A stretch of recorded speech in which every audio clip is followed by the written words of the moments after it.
So ఇక్కడ నా వ్రేళ్లకు పోరాటము అనేటువంటిది. పోరాటము అనేది ఎలా పోరాడాలో ఆయన నేర్పిస్తాడు. నా చేతులకు యుద్ధము ఎలా చేయాలో అనేది ఆయనే మంచి ఆలోచన ఇచ్చి, రాజులు యుద్ధాలు చేసేటప్పుడు చాలా తెలివిగా యుద్ధాలు చేస్తారు. ఎలాగంటే అలాగ యుద్ధాలు చేసినప్పుడు యుద్ధాలలో చాలామంది సైనికులు చనిపోవడమే కాకుండా అపజయాలు వచ్చేసి చాలామంది నష్టపోయేటువంటి పరిస్థితి ఉంటుంది. అందుకని రాజులకు యుద్ధ నీతి ఉంటుంది.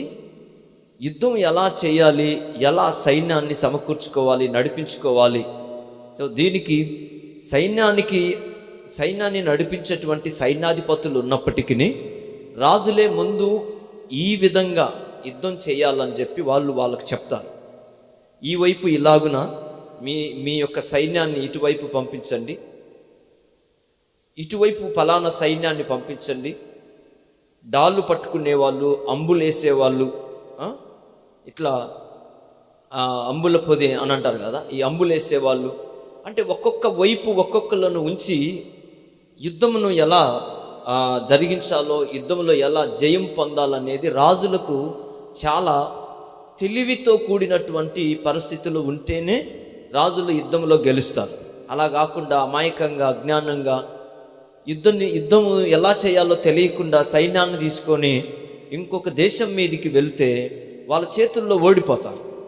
అందుకని రాజులు ఎప్పుడైనా సరే యుద్ధమును నేర్చుకుంటారు, యుద్ధం ఎలా చేయాలో నేర్చుకుంటారు. ప్రతి పని చేసే వ్యక్తి తన పనిని ఎలా చేయాలో వాళ్ళు నేర్చుకుంటారు. ఇప్పుడు స్త్రీలు ఉన్నారు అనుకోండి, వంటలు ఎలా చేయాలో నేర్చుకుంటారు. పురుషులు ఉన్నారు అనుకోండి, కుటుంబాన్ని ఎలా నడిపించుకోవాలో వాళ్ళు నేర్చుకుంటారు. సో బయట నేర్చుకోనివ్వండి, తల్లిదండ్రుల దగ్గర నేర్చుకోనివ్వండి, సమాజంలో నేర్చుకోనివ్వండి. సో ఇవన్నీ కూడా నేర్చుకోవడం ద్వారానే వస్తాయి. అలాగనే రాజులు కూడా యుద్ధాన్ని ఎలా చేయాలి అనేది నేర్చుకుంటారు. అయితే దావీదు ఏమంటున్నాడంటే దేవుడే యుద్ధం ఎలా చేయాలో నేర్పిస్తాడు. ఒక పాట పాడే వ్యక్తికి పాట ఎలా పాడాలో ఒక వ్యక్తి నేర్పిస్తే ఆ వ్యక్తి బాగా నేర్చుకొని ఆ పాట చక్కగా పాడగలుగుతాడు. అంతే కదా. అంటే నేర్పించకపోతే ఆ మనిషి ఆ పాట చక్కగా పాడలేడు. నేర్పించే వ్యక్తి ఉంటే అతడు నేర్చుకున్నప్పుడు చాలా చక్కగా పాట పాడగలుగుతాడు. పరిచర్య దేవుని దగ్గర నేర్చుకునేటప్పుడు సేవకుల దగ్గర కూడా చాలామంది సేవకులు పరిచర్య చేసేది నేర్చుకుంటారు. వాళ్ళు ఎలా వాక్యమును బోధిస్తున్నారు, వాళ్ళు ఎలా విశ్వాసులతో మాట్లాడుతున్నారు, ఎలాగూ విశ్వాసుల కుటుంబముల కొరకు ప్రార్థన చేస్తున్నారు, ఎలాంటి సమయంలో ఎలాంటి వాక్యమును ప్రకటిస్తున్నారు, ఎలాంటి సమయాల్లో ఎలాంటి పాటలు పాడుతున్నారు. ఇవన్నీ కూడా పరిచర్య చేసే వాళ్ళు నేర్చుకొని పరిచర్య చేస్తారు. అలాగే రాజు అయినటువంటి దావీదు తన రాజ్యమును పరిపాలన చేసేటప్పుడు ఈ రాజ్యాన్ని ఎలా కాపాడుకోవాలో, అలాగే శత్రువుల మీద యుద్ధం చేసినప్పుడు ఏ రీతిగా వాళ్ళను ఓడించాలనేది దావీదు దేవుని యొద్ద యెహోవా నాకు నేర్పును అన్నది. అంటే దేవుడు ఆయన నేర్పుతాడంట. ఆయన అన్నాడు, నా వ్రేళ్లకు పోరాటము, ఆయన నా చేతులకు యుద్ధమును, నా వ్రేళ్లకు పోరాటమును నేర్పువాడు అన్నాడు. సో ఈరోజు మనం చెప్పుకుంటున్న అతి ముఖ్యమైన విషయం ఏంటంటే పోరాటం నేర్పేవాడు. దేవుడు పోరాటాన్ని నేర్పేవాడు. లోకంలో రకరకాలైనటువంటి పోరాటాలు ఉంటాయి, చాలా రకాలైనటువంటి పోరాటాలు ఉంటాయి. సో మీరు చూస్తే యాకోబు పత్రిక 4వ అధ్యాయం 1వ వచనం మీరు ఒకసారి చదవండి. యాకోబు పత్రిక 4వ అధ్యాయము 1వ వచనాన్ని ఒకసారి చదివితే, మీలో యుద్ధములను పోరాటములను దేని నుండి కలుగుచున్నవి? చూసారా, లోకంలో యుద్ధములు పోరాటాలు ఉన్నాయి లోకంలో. అయితే ఈ యుద్ధములు పోరాటాలు ఎందుకు జరుగుతున్నాయి అని అంటే, ఈ పోరాటాలు అంట దేని నుండి కలుగుచున్నవి? మీ అవయవములలో పోరాడు మీ భోగేచ్ఛల నుండియే కదా అన్నాడు. అంటే మనుషులలో భోగేచ్ఛలు ఉండటం వలన వాళ్ళ అవయవాలలో భోగేచ్ఛలు, అంతేనా, వాళ్ళ అవయవాలలో భోగేచ్ఛలు ఉన్నాయి కాబట్టి ఒక్కొక్కళ్ళలో ఉన్నటువంటి వాళ్ళ ఆశల కొలది వాళ్ళ యొక్క భోగేచ్ఛలు, ఎవరికి ఎలాంటి భోగేచ్ఛలు ఉన్నాయో ఆ భోగేచ్ఛల వలన లోకంలో జనాలు ఏం చేస్తున్నారంట, యుద్ధాలు పోరాటాలు చేస్తున్నారు.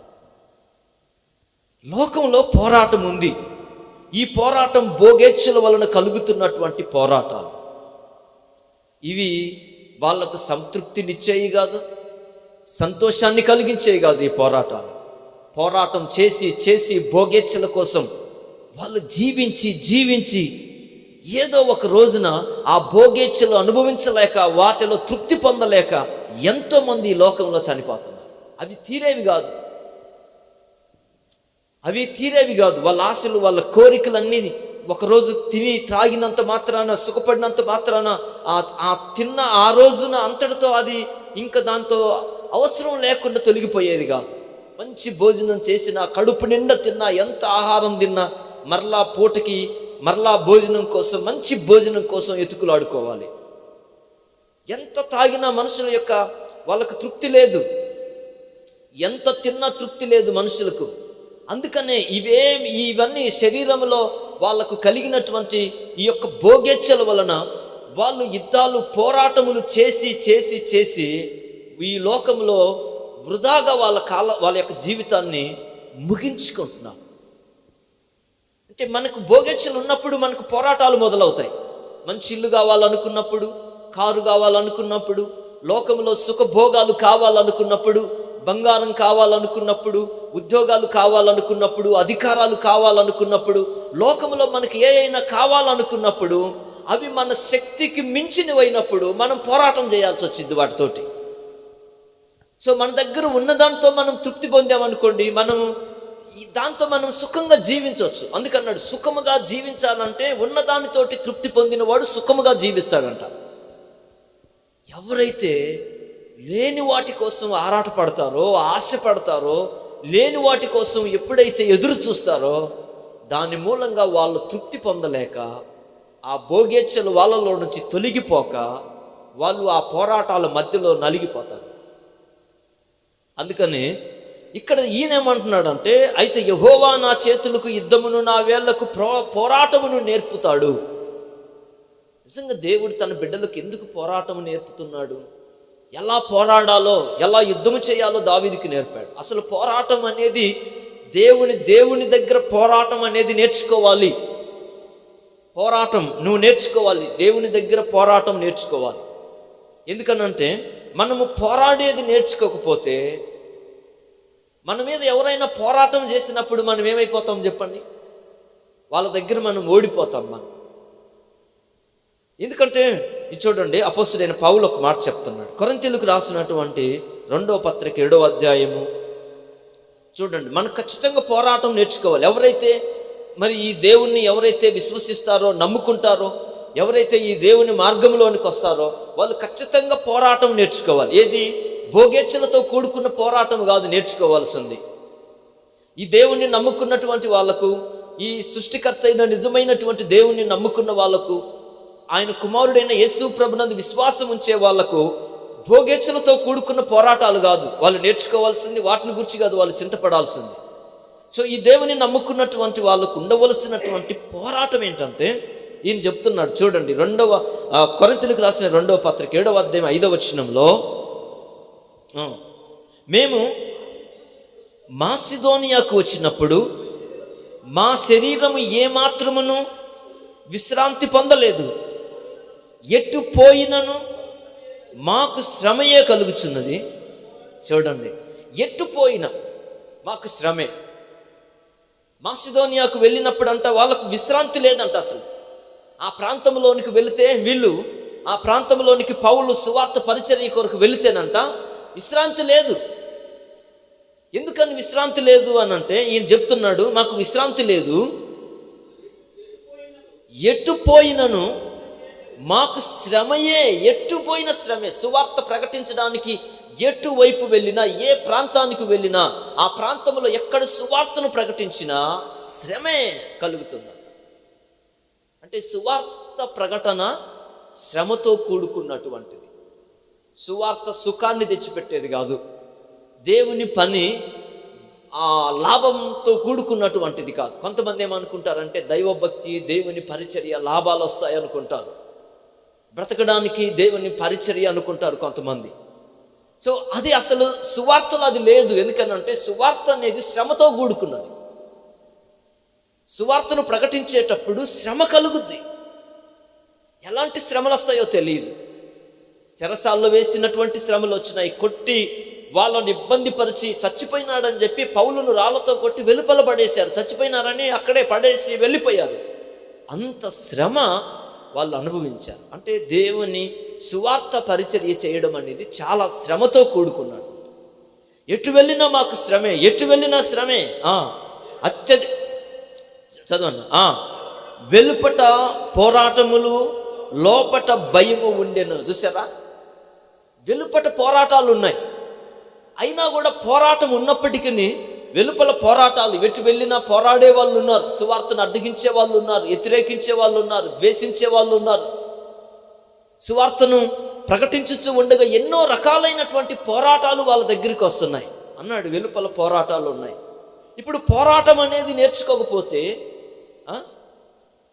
ఇప్పుడు సువార్తను ప్రకటించే విధానం ఏంటో, ఆత్మమూలంగా పరిశుద్ధాత్మ ద్వారా సువార్తను ప్రకటించే విధానం ఏంటో తెలియకపోతే ఈ పోరాటంలో వాళ్ళు ఎలా పోరాడగలుగుతారు? సో ఈ పోరాటాన్ని పోరాడేటప్పుడు ఒక వ్యక్తికి చాలా రకాలైనటువంటి ఆలోచనలు ఉంటేనే పోరాటాన్ని పోరాడగలుగుతాడు. అన్ని రకాలుగా ఈ యొక్క వెలుపట లోపట, వెలుపట పోరాటం ఉంది, లోపట భయం ఉంది. భయం అయితే ఉంది, వాళ్ళకు కూడా భయం ఉంది. హృదయంలో లోపట భయం ఉంది. ఎక్కడికి వెళితే ఎవరు ఎలా ఏ రీతికి అడ్డగిస్తారో, ఎవరు ఏ హాని చేస్తారో, ఎవరు ఎక్కడ ఎలాంటి ఇబ్బంది కలుగజేస్తారో అన్నటువంటి ఆ యొక్క భయము లోపల ఉంది. అయితే భయము లోపల ఉన్నదని చెప్పేసి సువార్త పనిని వదిలేసి వెళ్ళిపోతే వాళ్ళకు దేవుడు అప్పగించిన పనిని వాళ్ళు నెరవేర్చగలుగుతారా? నెరవేర్చలేరు. అలా భయపడి ఒకవేళ వాళ్ళ భయం ఉన్నదని చెప్పేసి ఇక్కడ కొడతారేమో, ఇక్కడ చంపుతారేమో, ఇక్కడ చెరసాల్లో వేస్తారేమో అని చెప్పి వాళ్ళు అనుకుంటే వాళ్ళు అక్కడ సువార్తను ప్రకటించలేరు. ఎవరు ఏమనుకున్నా అన్నాడు, వెలుపల పోరాటాలు ఉన్నాయి. అయినా పోరాటం ఎలా పోరాడాలో దేవుడే వాళ్ళకు నేర్పేస్తాడు. ఆమేన్, హల్లెలూయా. అలాంటి పోరాటముల మధ్య ఆయన పరిచర్యను జరిగించాడు. చూడండి, ఆయన ఏమంటున్నాడు అంటే తెస్సలోనికీయులకు రాసినటువంటి 2వ పత్రిక 2వ అధ్యాయంలో ఆయన అంటున్నాడు, రెండవ పత్రిక 2వ అధ్యాయంలో ఈ దైవజనుడు ఏమంటున్నాడు అంటే, మరొకసారి ఇక్కడ వీళ్ళకి ఏం చెప్తున్నాడు అంటే 2వ అధ్యాయము 2వ వచనంలో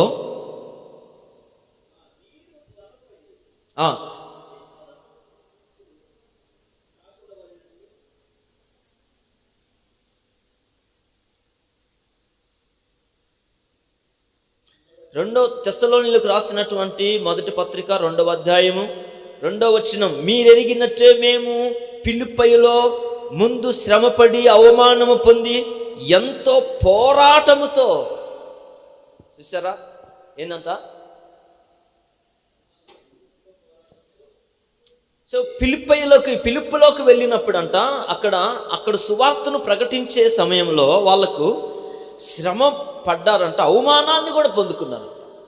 అంటే ప్రభువు కొరకు అవమానాన్ని, శ్రమను పొందుకొని ఎంతో పోరాటముతో సువార్తను ప్రకటించారంట. కానీ పోరాటం ఉన్నదని చెప్పి వాళ్ళు ఆ యొక్క సువార్తను విడిచిపెట్టి వెళ్ళిపోయిన వాళ్ళు కాదు. అంటే ఇలాగూ దేవుని కొరకు ప్రభువుని నమ్ముకున్న వాళ్ళు, ప్రభు మార్గంలో నడిచే వాళ్ళు ఇలాంటి పోరాటం ఉంటుంది అని వాళ్ళకు తెలుసు. అందుకనే దేవుడు ఏం చేశాడంటే పోరాటాన్ని వాళ్ళకు ముందే దావీదు అన్నాడు, ఇదిగో నా చేతులకు యుద్ధమును, నా వ్రేళ్లకు పోరాటమును నేర్పించావన్నాడు. అలాగే సువార్త పరిచర్యలో కూడా పోరాటం ఉంటుంది. ఈ పోరాటం ఉన్నది కాబట్టే వాళ్ళు శ్రమలు, అవమానాలను భరించి సువార్తను ప్రకటించి ఆయన ఏమన్నాడో తెలుసా, తిమోతికి రాసిన